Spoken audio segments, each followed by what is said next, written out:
It's Friday, March 8th. Zach, what's on the show today? Today on the show, we've got a Pet of the Week with Franklin County Humane Society. And in the back half of the show, we've got the Around 10 Oscars preview show with myself, Kathy, and Harvey breaking down all the awards, getting a preview of all the awards before Hollywood's biggest night. Right on. Let's roll that intro.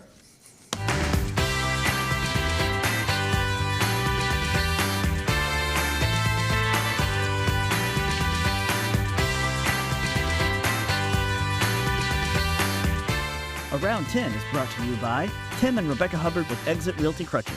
You need realtors who can help navigate the current fast-paced real estate market, so choose local realtors that treat you like family, because real estate is what they do and families are why they do it. Good morning, everybody. Welcome to another episode of Around 10, Frankfurt's Morning Show. I'm Scott Stafford, and that is Zach Hubbard. Good morning, Zach. Good morning or afternoon, Scott. Yeah. We're being a little bit like, it's like a game show today. It's like Jeopardy. We're doing. That's a good way to do it. They act like we'll see you tomorrow on Jeopardy, and goodbye everyone, and then they rap for 10 minutes and just start and bring in the whole new crew and just because we're doing that a little bit, and like they do with talk shows too, right? They act like it's late night, and they're recording it at like 4 o'clock, 5 o'clock, something like that. Yeah. That's actually a quick sidebar. We're not the sidebar boys officially, but we love a sidebar. The two of us do. But The Floor, the show that I recommended on Friday, the game show for Cableton Recommends. They do that a little bit as well, where they're like, "You've had a whole week to study, right?" And it's like, they are in the same clothes. Like there's a chance, there's a small, slight chance, I'll give them, that maybe they've kept their wardrobe there, but it's like their makeup looks great. They look the same. Like I guarantee this is just a long 10-hour day. Yeah. And they're just taking breaks, and they're shooting this whole thing in like 1 or maybe 2 days, but there's not a week in between. No, it wouldn't make a lot of sense. It wouldn't be very efficient to shoot an hour and then let's break for a week and come back. No, it wouldn't make sense at all.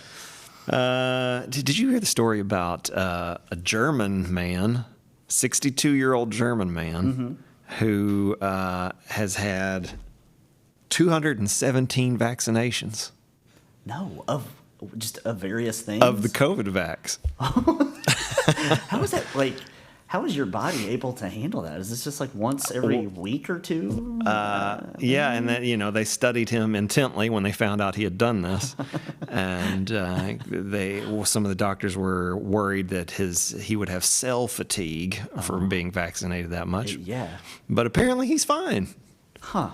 Why would he do this? That's interesting. I don't know. Because it's like no one in the CDC, like there's no, unless there's like some weird like part of Germany that's like recommending folks do that. Yeah. Not surprisingly, the doctor said he's okay, but we still don't recommend people do this. Maybe don't do this. Yeah. What's going on at Wendy's? Wendy's, they're trying to rebound, Scott. I think we talked about it last week, maybe earlier this week, about their surge pricing ordeal. But they got March Madness dollar burgers. So $1 Dave's singles until April 10th comes. And of course, this is after the internet grilled the burger chain for planning to roll out their surge pricing. You wonder if the last ditch effort, will it be a buzzer beater or an air ball? What do you think, Scott? You think people will forgive Wendy's and shell up a dollar? I think it's a good ploy. I think that's $1 burgers is a good ploy. I think there's probably a fair amount of people that are just not as plugged in, not on the internet, and didn't even know that this is a story, and so they just kind of business as usual. I'm gonna come in and get my chicken nuggets and get my $1 burger or whatever. I'd say that's right. By the way, if I ever walked into Wendy's and they handed me a burger that actually looked like that, I'd go to Wendy's a lot more often, I think. Yeah, probably. I'd be like, wow. Yeah, I was like, did you guys just like shoot a commercial and then hand me that burger? Yeah. Like, I don't ever recall getting it. I don't recall getting anything like that at Wendy's. To be fair, no fast food place. Like not just Wendy's. Like no. Hey, but don't count on my guys at Culver's because I feel like they get close to that. Okay, all right. So speaking of March Madness. a library in Massachusetts has gone crazy for cat pics. Yeah. And what the Worcester, is that Worcester or is that Worcester? Worcester? I don't know. Dealer's choice. Worcester, Mass, right? Yeah, I'm gonna guess. That's gonna be my guess. That's Worcester. The public library has called March Meowness. The library wants its patrons to not have a hissy fit over those outstanding late fees. Instead, the library will forgive fines for the entire month of March in exchange for pics of felines. For a second, I thought it said pics of feet. That wouldn't be good. Feet pics, no fines. Felines for fee forgiveness, the library wrote on its website. Show us a picture of your cat, a famous cat, a picture you drew of a cat, a shelter cat, any cat, and we'll forgive fees on your library account. We understand accidents can happen, and sometimes fees might hold you back from fully using your public library. It is. Oh, it is Worcester. It is Worcester. Yeah, nice. Worcester. Good call. So what do you think about that? I think that's cool. I think that's a really cool idea. Yeah, like why not? And especially with the the library, like they're probably not that library is not fully dependent on fees.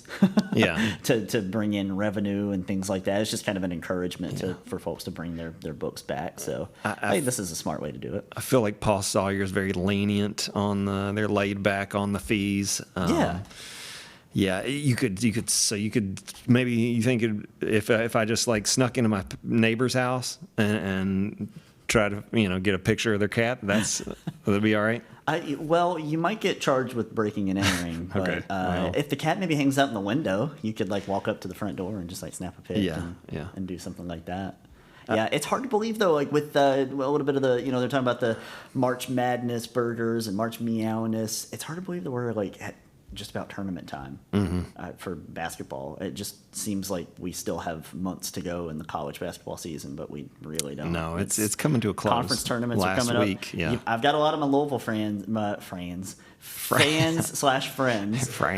in the group chat getting all excited about it being the end of the season. They're like, "Yep, Kenny Payne's tenure ends now," and like getting a little excited. Some chatter about who Louisville might hire. So I know the excitement is building to the end of the basketball season to look ahead to next year. But the Cats are looking ahead to make a little run. Oh, we're hoping. We're all hoping.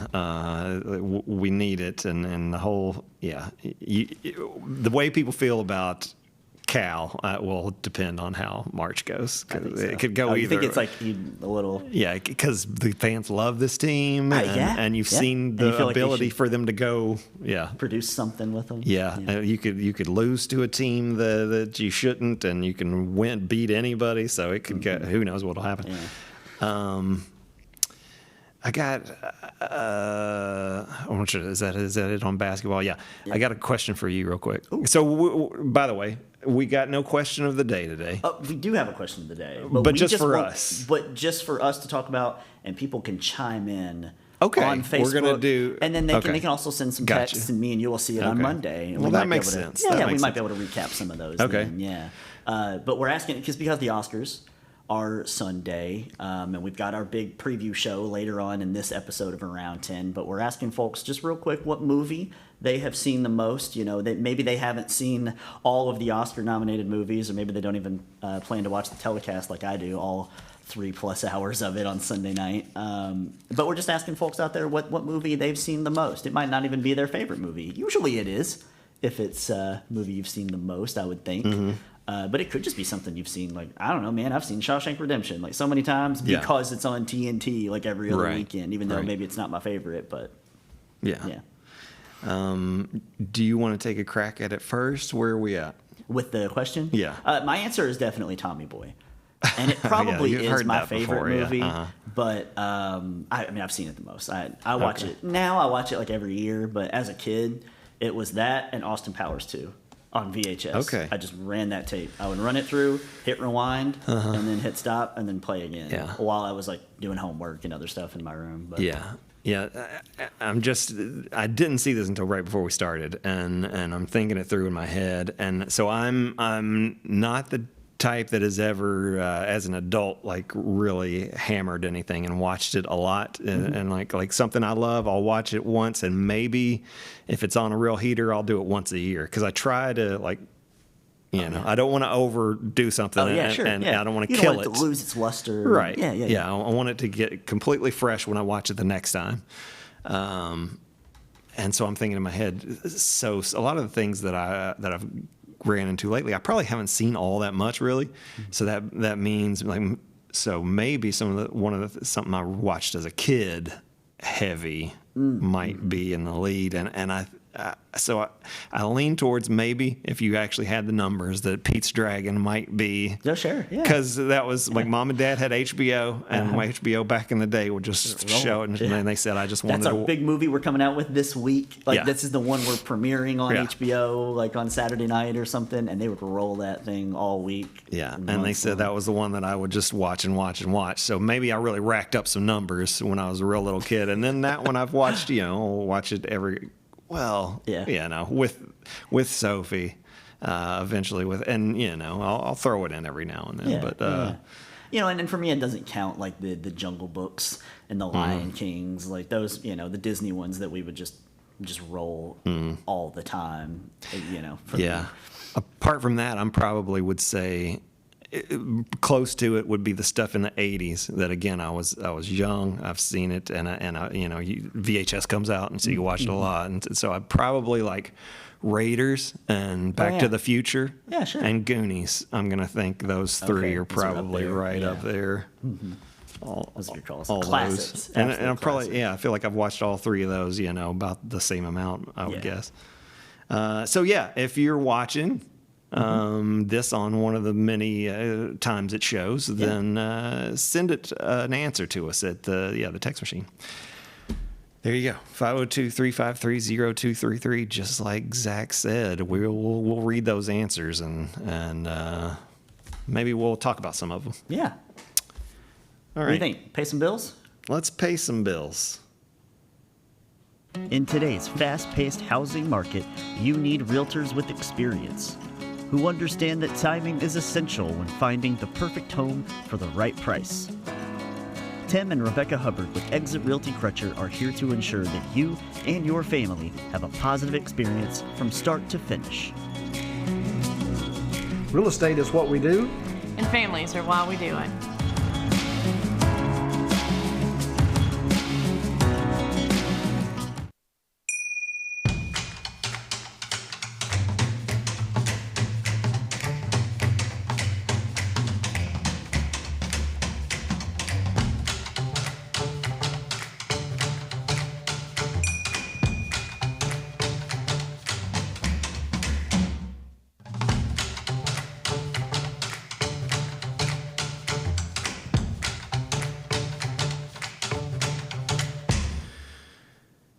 All right, I've got a question of the day for you, Zach. Oh, okay. I shouldn't do this to you on the spot because you haven't heard this, and so it's always going to be like, I don't know. What is one? I was thinking about this at the store the other day. Is there anything you can think of that you're surprised is still around? For example, I went into the store the other day and I saw Tic Tacs, and I bought a box of Tic Tacs, and I was like, you know what? I'm kind of surprised that this still exists. Oh yeah. That's and you're thinking like food items and like probably I think that's the thing where it's like surprises you on a store shelf now and then. Yeah, that's a good call. I think staying for some reason this is the first thing that comes to mind. Staying with a little bit of the movie theme today. I think ticket takers or ticket counters at the movie theater, like that there's a person manning that desk that's like. What movie do you want to see? Like, why didn't you do this before? Yeah. A lot of people do. They like we've talked about before. They'll just kind of roll in and what's playing right now, good sir, and then they just pick a movie and a seat. But there's somebody there that helps them do that. Right. And I just think for me, I have not spoken to that person in probably 7 years. I would say, you know what I mean, easily. I was always buying it on my phone ahead of time, picking my seat and everything. Yeah, it's also weird when you walk in. Like I went to an afternoon, like a Tuesday late afternoon movie, and there is no ticket taker. Yeah. Oh yeah. Sure. And it's kind of a ghost town in there. It's like, yeah, why did I even buy a ticket? Because there's nobody there. Like, and of course I'm always going to, but it's like, Sure. it's like, it would be really easy. Like, you just walk right into anything. Yeah, that happened to us on Thursday night. We saw Dune 2 and at the movie tavern. It was like 6:00. Yeah. Nobody taking but I like that it's like, you know what? We trust you. Yeah. We trust you. We live in a civilized right, yeah. age. We trust that you're not going to be dumb enough to just come in, because you're going to inevitably, if it's a packed theater, you're going to walk in and you're going to be sitting in somebody's seat, and and then you have to deal with that weirdness, like, sir, can I see your ticket? Or can I see your like movie tavern app? And they're like, and you got, so just run. Yeah. All right, let's open up the community calendar. Yeah.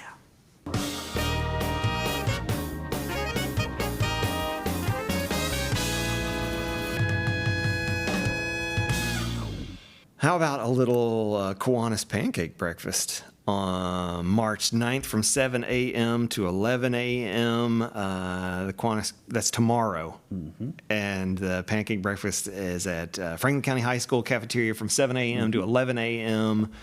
Free breakfast, but donations are appreciated very much. They do a lot of good work with those. Oh, absolutely. Yeah, and that's the pancake breakfast. They put it on every year, and it's an awesome way to go see a lot of people in the community, too. You just, every other, you turn around like, oh, that's an elected official. Oh, hey, that's somebody at the clerk's office. Yeah. That's like, it's the whole town. Like, the pancake breakfast is one of the number one places to find some people pressing the flesh, as they like to say, shaking some hands. Yep, with the primary just right around the corner. Yep. This is going on at Broadway Clay. It's Build a Bunny Workshop. Create a cute little bunny with their instructor. She'll teach you how to create your own bunny with 2 pinch pots, how to carve and add character to your sculpture, and how to add color.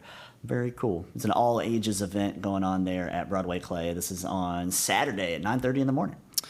And we've got the Frankfort Heritage Lecture Series. This one is Frankfort and Leestown, how the Taylor family influenced the founding of 2 pre-Kentucky settlements, at the library in the River Room, Saturday, March 9th from 1 to 2 p.m. Bourbon enthusiasts worldwide are familiar with Colonel E.H. Taylor, Jr. for his reputation as the founding father of the modern bourbon industry. However, the Taylor family's influence on Frankfort can trace its roots back to the earliest pioneer days of Kentucky.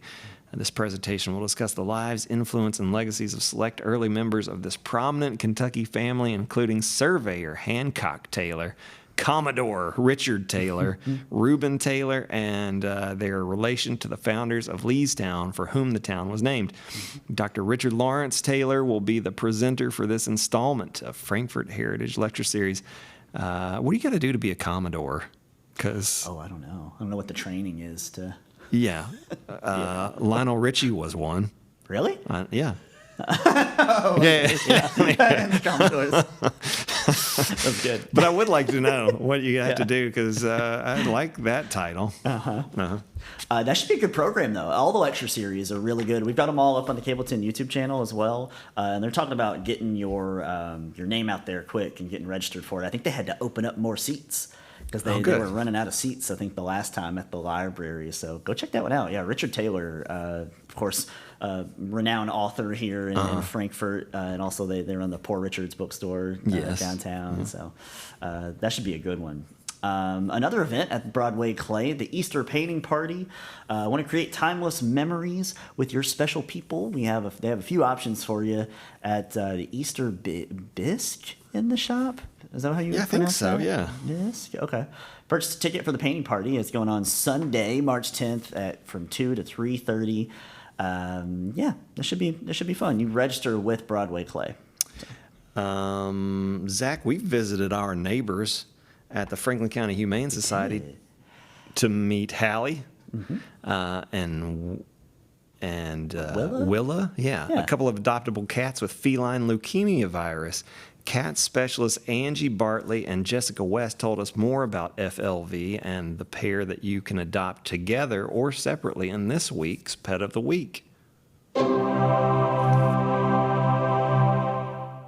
Hi, I'm Angie. I'm here at the Franklin County Humane Society. I'm here to talk about an FLV cat. Her name is Willa. She's about 4 years old. She's a sweet, sweet girl. She loves to get rubbed and loves all the infection, and she loves to be brushed too. I think she would be great in a home with anybody. She plays. She's very playful, so I think kids would be good. And then even an older couple or a single home would be great for her as well. Hi, I'm Jessica West. I'm here at the Franklin County Humane Society, and I'm here to talk about Hallie, who is 1 year old. She is a beautiful, playful cat. She actually loves her belly being rubbed. Most cats, that's like a setup for failure, but she absolutely loves it. She's a sweet girl. I think she would be fine with people of all ages, you know, big or little family, honestly. She just seems to fit in anywhere. She's a real nice cat. So Hallie and Willa are close, bonded. They've been living together and stuff for a while. We would like them to go together, but either way, you know, separate. I think they would make a good home for anyone. They're both just really sweet, and they're both FLV positive, which is spreadable to other cats, but not dogs and humans. Both of them, there'll just be, any cat here at the Franklin County Humane Society is just $35 to adopt, and they come spayed, neutered, you know, ready to go for a home. FLV is a virus that affects the cat's immune system and bone marrow. It's passed through saliva and like water bowls, food bowls. It can be passed through biting. Cats with FLV can still live a long, healthy life. It's not contagious to humans. However, it is highly contagious to other cats, but not dogs. There is no cure for FLV, just supportive care, and your veterinarian will be able to explain that more. As always, you can visit the Humane Society's website at fchsanimals.org for more information on Hallie or Willa, or to make a donation to their care. Zack, what about my FPB online? Yeah, I think we could let folks know about that. The portal, my.fpb.cc. Again, I always mention the connection to Watch TV Everywhere. If you haven't signed up for that, you kind of have to have a portal account to sign up to make sure you got your Watch TV Everywhere account. But you will need that if you wanted to try to watch the Oscars. If you're coming back, you're out and about, you want to try to have it on your phone, you can download the ABC app, log into that using your Watch TV Everywhere account. So, like you're a cable customer, you already pay for it, so you can watch it on your phone. Could come in very handy during March Madness if you're out running around. Absolutely. That's a really good point. Got games in the middle of the day. To your Watch TV Everywhere account. It'll say, like, oh, yeah, of course, you pay for True TV and TNT and TBS and all this stuff. You can watch these games. So, it's clutch during this time of year. I'd like to know what's coming up on Cable 10, though. Yeah.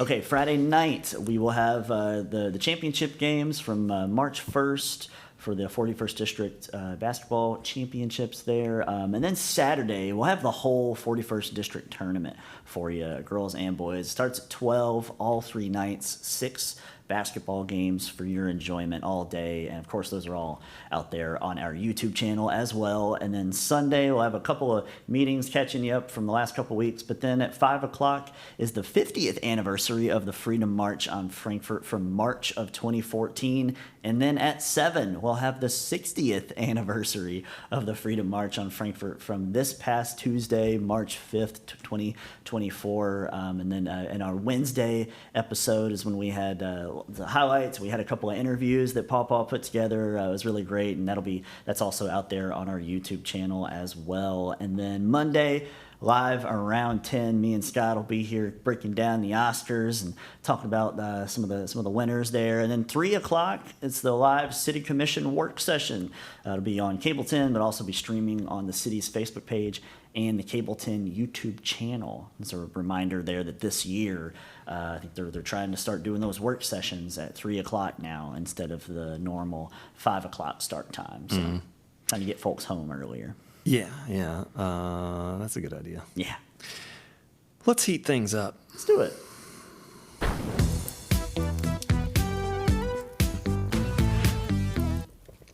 An escaped pig became an unlikely internet celebrity, Zach, when residents of 2 North Carolina towns spotted the pig wandering through their yards. The pig was first spotted Wednesday on Falconwood Drive in Wendell, and social media lit up with photos, videos, and reports of sightings as the pig wandered through various Wendell and Nightdale neighborhoods. Wake County Animal Control said officers were able to take the social media celebrity swine into custody after it made its way south to the Eagle View Drive area. The male pig, nicknamed Thanos by rescuers, was taken to the Wake County Animal Center on a stray hold. Officials said they are now trying to find the pig's owner, and state law requires them to auction the animal if no one comes forward to claim him. Wow. Uh-oh. Auction off Thanos? Yeah. So, you know. I wonder what made him name him Thanos. Was he like big or something? Or like, just a big guy? I feel like this pig, you know, Yeah. who knows what the fate of this pig will be depending on who were to win the auction, if that's what it goes to. And that image, are those hands? Yes. Oh my! I think, right? From my angle, like the light is kind of in my face. So it's like, is that like an instrument that they're just kind of testing him out? I cannot tell what that is. I really. can't. Those look like hands, like an actual person's hands. So that gives you a little perspective of how gigantic our pig friend is. Yeah, I can't. That's tell. wild. So yeah, I feel like that pig could use like a spider that comes and, you know, writes a message about it, and then, you know, maybe save the pig from possible doom. Yeah, great. I like that. What about? Tell me about shrinkflation. Shrinkflation. Well, the pig is not experiencing shrinkflation right now. A major economic issue has arrived at Sesame Street, and one monster isn't happy about it. On Monday, Cookie Monster tweeted, "Me hate shrinkflation." It's harder to say than you would think. Me cookies are getting smaller, an assertion that got the attention of the White House. Shrinkflation is a cost-cutting measure by which companies subtly reduce the quantity of a product without reducing the price. According to a December 2023 report from Senator Bob Casey of Pennsylvania, snacks such as Oreos and Doritos have become 26.4% more expensive since January 2019, and almost 10% of that price increase, quote, has been accomplished by giving families fewer chips and cookies for their dollar. Director Brett has also long suspected that Cadbury eggs have shrunk over the years.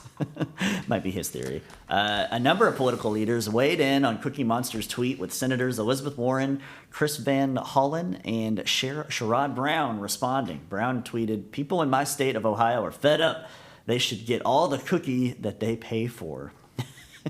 He's starting a political turmoil here. Yeah. Cookie crumbled all the way up the chain of command, with the White House's official X/Twitter account responding, "C is for consumers getting ripped off. President Biden is calling for companies to put a stop to shrinkflation." For his part, Cookie Monster remained upbeat about the situation, going on to add, "Guess me going to eat double the cookies." See, I did a better job putting his voice on that one. Yeah. Okay. All right. You're not into it. I mean, it sounds like a setup, you know. If they all jumped on it right away, it was like, "Hey, tee this up for us," and then that's fine. Let's but talk about it. I don't get the argument, because the company, what are they supposed to do? Either they're going to charge you more or put less in the bag. So we're fighting them to put the cookies back in, but just charge us more. I don't understand. Or I'd probably keep the cost the same, but give us what we pay for, or what we had paid for. But I don't know. How are know if they? it's that. I don't know. People do complain. I've seen people like argue that about chips now, though, like because they know there's some sort of. It might just be I don't know. It might just be a big brain like conspiracy thing where it's like, oh well, we have to put 50% of chips in the bag because of the air that gets trapped in there, all that stuff. But people are like, yeah, we're probably they might just be like lowering that amount a little more over the years. I mean, if you can show me they're gouging us, like if we're getting, you know, they're just making more profit, they're taking the chance to just, you know, squeeze us for more profit, then okay. But like, I don't know. There's usually like a finite amount of Oreo cookies that can fit in the sleeve, anyways. So I don't know. Definitely. Maybe somebody else has been watching it. Cookie Monster. I'm not going to step in his lane, but maybe he's been watching it a little closer than me. But yeah. Well, there you go. So yeah, the Cookie Monster is all upset and fired up. And did I tell you I met a guy that said he was the Cookie Monster? No. Yeah. You met someone that said they were? Yeah, and they clearly weren't? In fact, somebody else said, "Hey, did you know that guy over there was the Cookie Monster?" Okay. Yeah. Okay. And Frank Oz did the Cookie Monster, I think. I think he was one that did the Cookie Monster forever. He's like, but this is one of the guys that did Cookie Monster. Are we running out of time? We got a couple minutes. And he said, you should go meet him. I'm like, yeah. And so she took me over there, and I was like, hey. She said, you were the Cookie Monster. And he was like, yes. And he was all about it. And he's like, he starts telling me about it. And I was like, so you knew Jim Henson? And I'm like, Jim Henson is one of like heroes. Yeah. And he quickly saw that that's what I wanted to talk about. It was like, I didn't really care about him being the Cookie Monster and didn't have any questions about that. I wanted to know about Jim Henson. You met with Jim, you worked with Jim. And he quickly was less enthused about talking to me. Yeah. You could just see it in his face. Which, I mean, I get. Like, somebody comes over to you and, like, you think they want to. Well, yeah, I was like, hey, did you work on Star Wars? And you're like, I sure did. You're like, did you know George Lucas? Yes, I did.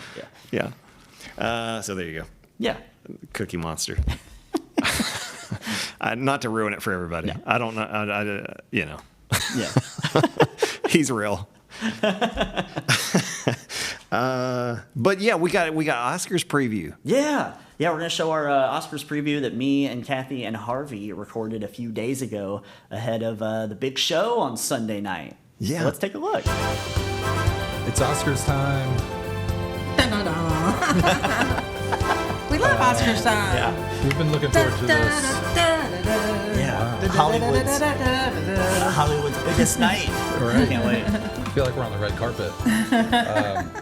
This is really exciting. I'm glad whoever came up with this idea decided to do it. Me too. It was all, I think, in just, Yeah, it was sort of a general feeling. It was organic. We were all excited about the movies that came out last year. We were a little more plugged in maybe than some years before. And so I think we've been, definitely the three of us have been really excited about the Oscar season and watching all the nominated movies or trying to. But so just to let you guys know what we're going to do, we're going to go through the 6 big categories, the 4 acting categories, the director, and the best picture.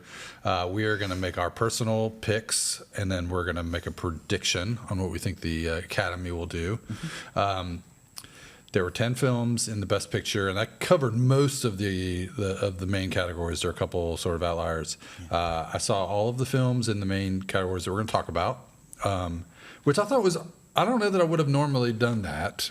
You know what I mean? Normally I try to do that, but are you guys usually successful? No, I don't remember that I've ever done it. I mean, I know my parents used to do it, way back when I was, living at home. Yeah. And there was 5 films. Only 5. And you had to go to the theater usually. They wouldn't come out on tape until probably after the Oscars. Yes. So this was really fun. And I don't know if it's just this year, but it felt like a really good year. I enjoyed almost every film that I watched.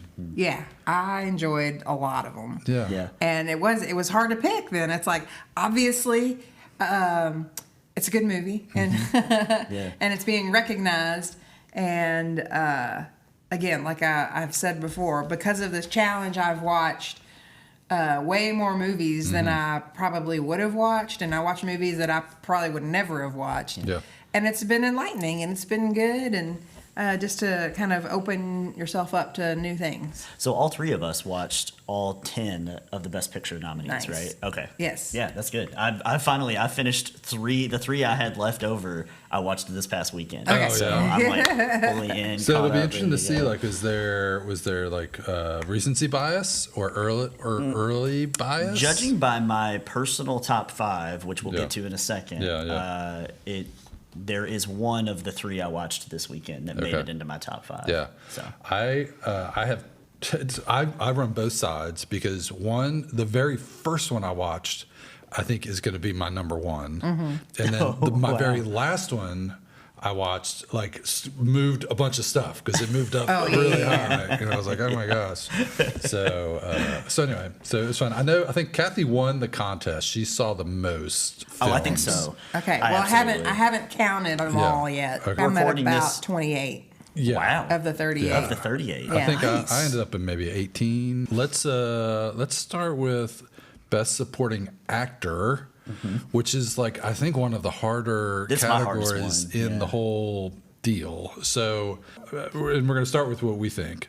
For me, this is the one that the last one I watched was Poor Things. I watched that this weekend, and I was expecting to be like, it's fine. It's kind of an artsy thing, and like Maybe you know, got that from me when I explained it. well, no. I mean, I think even knowing, Yeah. like, I was like, it's going to be, it's an Academy Award type movie, but it's not going to be like amazed by it. Like, ooh, but man, that movie was so fun and so funny, so good, so well done, and as great as Emma Stone was, which I think she was great. I don't think the film is what it is without Ruffalo. Like he just every scene just crushes it, and so he's my pick for actor in a supporting role. But tough calls all around. Kathy, where do you land? I'm going with Robert Downey Jr. That's Okay. my personal That's pick because I think he kind of in a bit transformed himself. I was telling Harvey when we were watching it at home, we were way more than halfway through the movie when then my husband goes, "Oh, that's Robert Downey Jr." Yeah, I don't think that. Yeah, I think lots of people had that. Yeah. And experience. I think so. that's a sign that he was doing an amazing job, and I Yeah. thought he was great. And I think he well deserved the nomination, obviously. And I hope that he wins, and I think he will win. Yeah. Yeah. I think he likely, and not to jump the gun here, but I think he will likely win the actual award. I think he's swept. I think every award show Has leading he? up Yeah. to it. I'm making like a decision on the spot. Split decision. Because all of these are tough. Because we got to give love to Sterling K. Brown, right? Oh, Because man, he was so good as Cliff and I feel like I could have just used a little bit more of him. Is I the know. only Yeah, thing. he was just Like, Every he's had a scene, couple it's little- with but him he and was- Jeffrey Wright together, and Jeffrey Wright's amazing too. Oh, With he two is. of them, like the chemistry just sparkles. Yeah. And I just want to see a whole movie, like a Yeah. buddy. I wanted that movie to continue, and I want them to just. I want a whole buddy movie Maybe with we'll the get a brothers. sequel, and, although yeah. it seems like that's kind of a crazy idea. But who knows? Maybe. And then Bobby De Niro was just fantastic in Killers of the Flower Moon as was. well.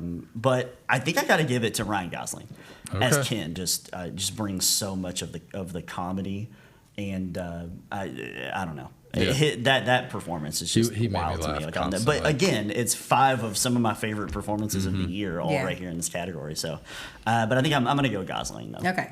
Okay. So then we all agree that Downey Jr. is going to Yes. be the Yeah. pick We for think the he will Academy. I think you can pretty much lock that one. in. Yeah. yeah. I do think, and I'm going to use my time right this second and I'll have to get. I wish I could give credit. I don't know who came up with this idea, but the whole Oppenheimer, the Christopher Nolan cast Downey Jr. in this role, and I mean it's not really. I'm not going to spoil, but anyway, the fact that Nolan sort of restarted the comic book hero movies, and I think has some regret about it, might reflect Oppenheimer's Yeah. thing, like as a personal standpoint. There's some duality going on. and there, the fact that Downey. he cast Not RDJ. right in that role, Tony Stark Tony is Stark. in Oppenheimer. Yeah, both Iron Man and Dark Knight came out the same year. Right. And yeah, Yeah. All right, let's move on to actor or actress in a supporting role. it's Divine Joy Randolph for me. Okay. And I didn't actually I haven't seen Naiad, and I Yep. love Jodie Foster, but I haven't seen that, and I have not seen Color Purple. So we'll take Okay. that for what it is. And I only Yeah. saw 3 of these 5 movies. But Divine Joy Randolph, yeah, she's fantastic in The Holdovers.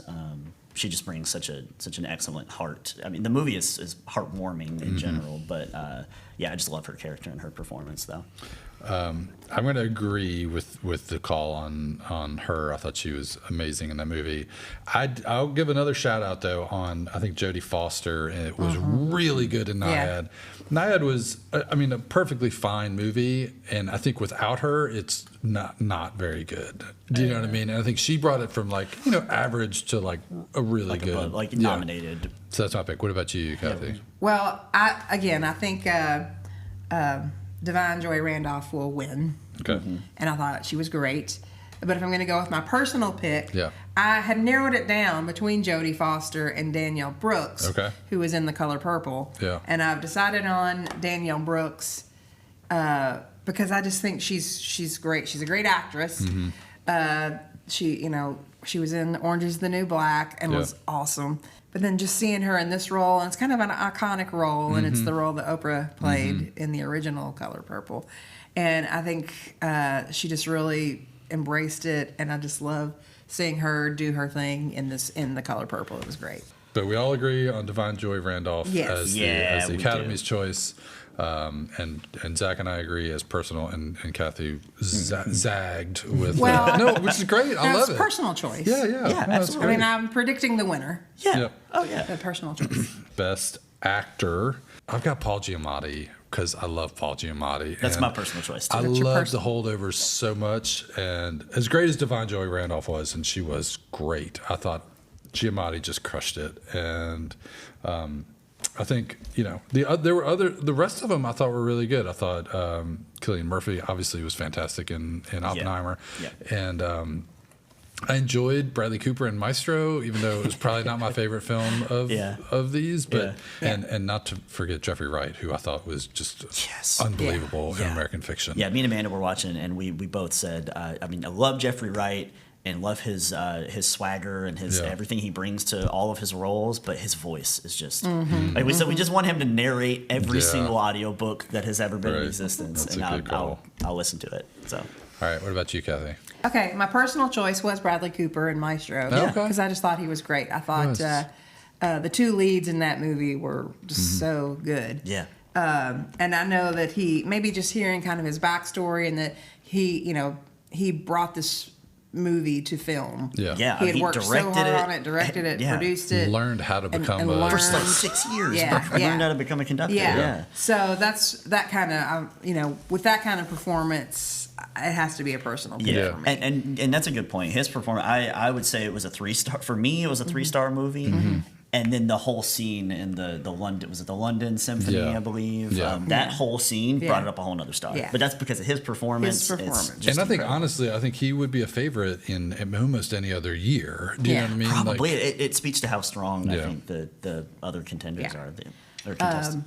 The prediction is that Cillian Murphy from Oppenheimer. I think all three of us across the board are predicting that one. But it seems like, from what I can gather, I think it's maybe a little tighter than some of the other ones. The other ones we've predicted and the others that are probably going to happen have felt like locks. And you think that this one's a little closer between Cillian Murphy and Giamatti. Yeah, that's what it feels like. Yeah. Have you given your take on this yet? Yeah, I'm with you. I'm with you. I think it's my personal was Giamatti, and then Cillian Murphy. But and he's great, and that's not this. We haven't really talked about his performance. It's really good, but there's a lot going on in Oppenheimer. Yeah. There's a lot of moving pieces, a lot of actors, and I don't necessarily. Well, he was pretty understated too. You know what I mean? Yeah, and so he's great, but. I don't necessarily think of one performance shines above the others. Yeah. Like Matt Damon's great in it, Emily Blunt's great in it. Right. RDJ. I mean, I guess RDJ is the performance I would say shines above maybe some of the others. Yeah. But I'm thinking more about the Nolan of it all, the technical aspect Right. of it, the sound and the editing, and so I'm not. Without that, it's hard to. It really imagine. is. Yeah. So that's where I'm at personally, but. Okay, let's move on to Best Actress. Yep. Zach, I'll let you kick us off this time. My personal choice would be Emma Stone, like we said, because that movie's great and it's wild and it's kind of out there, but she goes for it. Yeah. She really does go for it, and so much of that movie hinges on her performance and whether or not you believe her in that role, and you're along with her in the journey, and you believe in her, and so that's why she gets my personal vote. But I am predicting, I think, kind of like you, that Lily Gladstone will win. But this one is real. It seems like 50-50. Yeah. And I do really like Lily Gladstone in Killers of the Flower Moon. But I think my take is that because she's great, but there are a lot of other powerhouse performances in that movie. I think that because Leo didn't get nominated, right? But we're following his story throughout a large chunk of it. I feel like, and unfortunately, I really liked Lily in the movie again, but I don't think she gets a whole lot to do compared to what Leo's doing, what De Niro are doing. Right. Well, and I think Kathy and I both like this movie quite a bit, wow. Killers of the Flower Moon. Yeah. And it's such a understated performance, but it's such sort of understated film for how much is happening. Do you know what I mean? And so, and for her to just go toe to toe with Leo and De Niro. And her presence, too. Yeah. Like, how many times have we seen Like Leo in movies? eyes. Like, that's Leonardo DiCaprio right there. And there she is across the table from him, and she's holding her own. Yeah. And speaking the native language, I think is also big. I thought she was great. Yeah. And I have teetered on that. I would tell you what, I watched Killers of the Flower Moon, and I saw Maestro. I thought Carey Mulligan was awesome. I thought she did great. Yeah. So my whole time I was like, okay, that's going to be my personal pick. And then we saw Poor Things. Oh my gosh. And I was like, it's kind of like you said. The movie it's Emma Stone. Yeah. And just the character. I think a lot of times, too, based on the character that you play, you have to factor in what skills that took. And, you know, a lot of times people who play like characters with the disabilities and stuff like that, they, you know, there's a little more to it than that. And they win a lot. Yeah. But this is a total, just, you know, she was wild. It was like a Frankenstein thing. Yeah. Yep. And, But then her and she did development great. and her Even growth throughout the movie her is development, just, having to like, learn so how to awesome. walk and Yeah. do things, and she was great. And so she's ends up being my personal pick and my prediction for the win. Okay. I'm gonna predict Lily Gladstone as the winner. My personal pick is Sandra Hüller in Anatomy of a Fall. This is my Zag. I like it. I love that movie, and she, like, if you think about it, and really, you please watch that if you get a chance to see it. I'm not sure if it's streaming yet. I don't think it is. But you can rent it. Okay, yeah. If you just because like from the first scene downstairs with the interview, and then her interactions with her kid, and then all the stuff in the courtroom. It's just and with her lawyer, it's just, oh my gosh, I loved her so much, and she was also fantastic in the Zone of Interest. I was just gonna say, well. like, give her credit for Zone of Interest too. Like, carries 2 movies that were nominated for Best Picture. No, I mean, she's probably the most wild. interesting character in the Zone of Interest. Right. You know what I mean? Totally. Yeah. So that's my pick. I don't expect that she would win. I think it's going to be Lily Gladstone or Emma Stone. I think those are the 2 choices, but I got to give her props on that.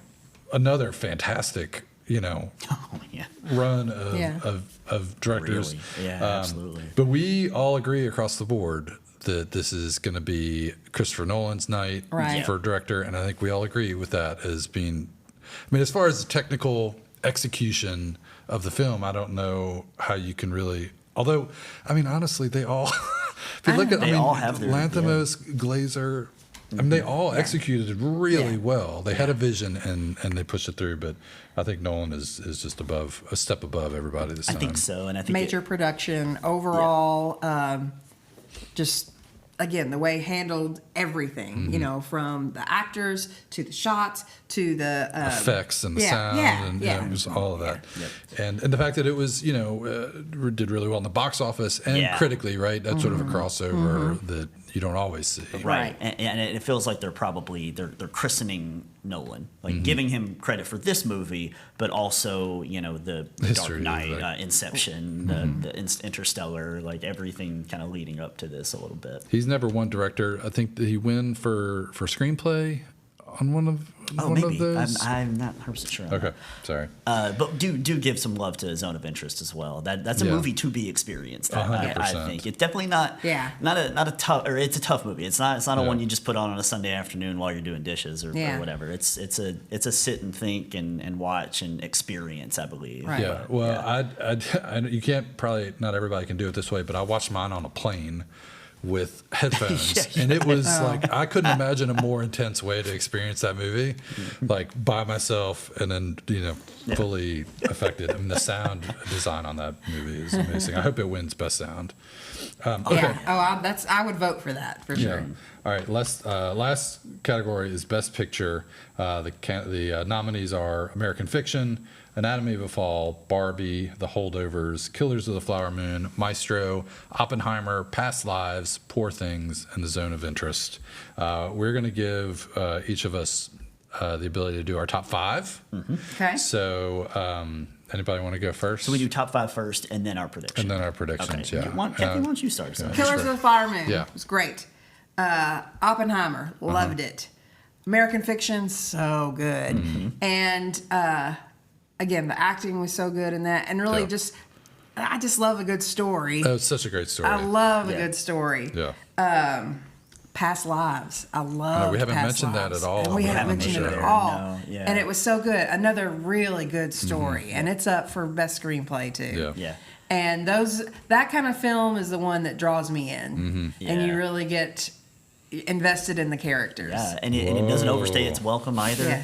Which a lot of people complain about movies being a Yeah, little too it long was- these yeah, days, no, and it that was one tight. it leaves you wanting more. Like, Yeah. I just want that. I want those final scenes to Yeah. continue, and everything else. Yeah. Perfect ending to a And movie. then and then the Holdovers was so good, and that we're all in agreement that Holdovers Yeah. was really good. Okay. But can I say, going Yeah. back, especially with Killers of the Flower Moon and Oppenheimer, I'm a sucker for when you get to learn stuff. That's based on something true that happened. Yeah. And I love a movie that you watch and Then you go to Wikipedia. then you go research it a little bit. I do And- too. I love that. Yeah. So that's why they're in my top 5.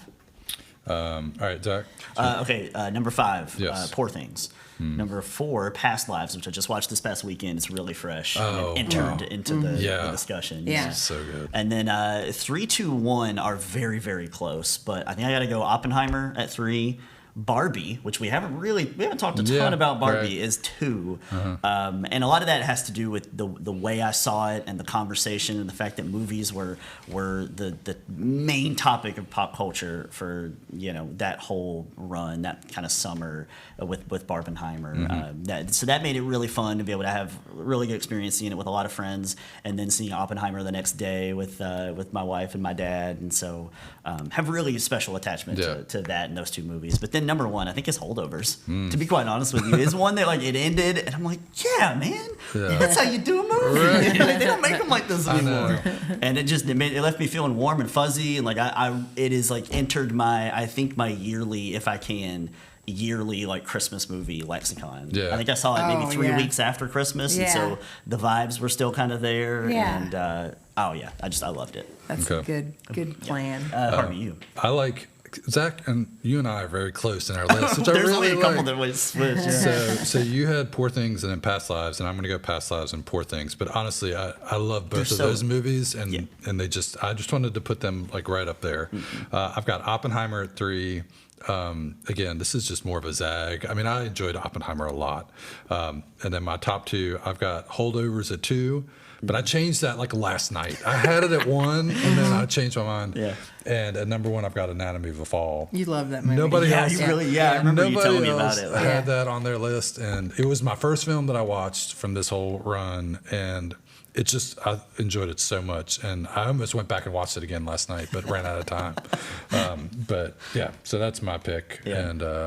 I tell you, my phone tried to play the steel drum version of PIMP, Yeah. and I wanted to throw it across the room. Nope, I'm not Never listening to gonna hear that. that I can't. It puts me in her role. I'm like, yeah, I might throw somebody off a roof potentially if I hear that again. Yeah. Oh gosh. Yeah. All right, well, good picks, everybody. And then we're all in agreement that the Academy is going to give the award to Oppenheimer. Yeah, it's pretty much destined at this point. This would be a major shock, I think. If it I think went to the only something ones else. that people are saying maybe have a chance. I think there's some zone of interest action. Interesting. I think there's a little bit of Anatomy of a Fall. Yeah. And then I think there's some folks that think that maybe Barbie is a total out of because she didn't get Best Director, And then maybe then people people are are just like, feeling you know like, what, you let's know just what? give her Best Picture. That's interesting. But I think that's I Sometimes, would lose my sometimes mind. there's a surprise. I know. I think I would lose my mind. I mean, Yeah. I would love that. Maybe it'll be Maestro. Who knows? Anyway, this I has like been that movie. This has been fun. Yeah. We'll have to do it again next year. I hope that we get as good a crop. I know this is Right. a really good crop of Right. movies. Yeah, and real I quick, don't I want to know. watch a bunch of stinkers. I Yeah, agree. and we're pretty pressed on time. We've been Okay. going for a while, Yeah, and we'll try to chop it up as we can. But were these your favorite movies of the year. Were there any movies you saw that didn't get maybe on the Best Picture list? I mean, I really honestly had not gotten into like movies that much until we started this. The only other one that I had seen that I really liked was Iron Claw. Yeah. But I don't know if that, I mean, I think in other years it may have made it in Best Picture. I think so. That was the only other one that stood out to me. Yeah. I had not seen the, what's the other screenplay? May December. I want to watch that. I haven't seen that one. That's a good one. Yeah. So, it's worth a watch. Yeah. What about you? Iron Claw was one I was thinking of for sure. I thought might get some acting nominations and maybe Best Picture, but I'm not It's sure. a tough year, I'm not sure it is. Right. Yeah, and I'm not sure that. And we know there's a lot of behind the scenes campaigning that goes on. It's not necessarily. There's a bit of a popularity contest that goes on with it. But also, I know it's nominated for visual effects, and I really hope it wins. But my favorite movie of last year was Godzilla -1. Oh yeah. And so I would really love to see that because It's on the list. It was a very small team, I think, that put that together compared to the Marvels and the Star Wars of the world. When they got huge budgets and huge crews of people, and so they did a lot with what little they had. And it's love that movie. Yeah. So Okay. I think that's what I would say. Any other categories you want to just throw out real quick that you think? I think I'm okay. Kathy's seen more movies than we have. So Okay, she right. might. Do you have one before we go? Again, I love the documentaries that I've seen. Recently, the American Symphony with John Batiste. It's so good. And it just talks about his triumph as a musician, his wife dealing with leukemia. Again, I love documentaries as well, and so you should check out the list of the documentaries that have been nominated and give them a peek. Okay, I'm going to shout out Cord Jefferson for adapted screenplay, American Fiction, And directed, right? Right. Yeah. But I really hope that I think he has a chance to he win that wins, adapted screenplay, and I hope that he get that. And then, like I mentioned earlier, sound on Zone of Interest. I think there'll be some push for Oppenheimer just because of the wave, but man, that film without the sound is just nothing. Right. Yeah. So anyway, well, this has been fun, guys. It's been fun, yeah. Oscars are Sunday night at 7:00. Yes, on ABC.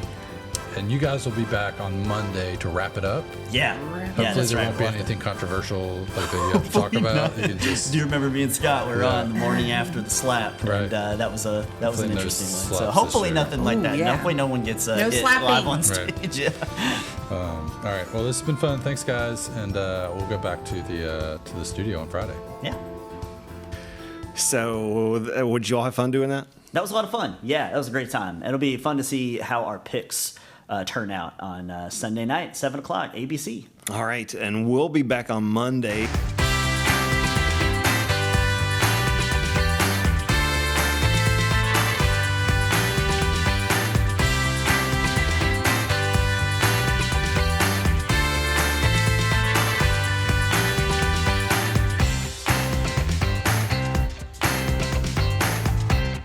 Around 10 is brought to you by Tim and Rebecca Hubbard with Exit Realty Crutcher. You need realtors who can help navigate the current fast-paced real estate market, so choose local realtors that treat you like family, because real estate is what they do and families are why they do it.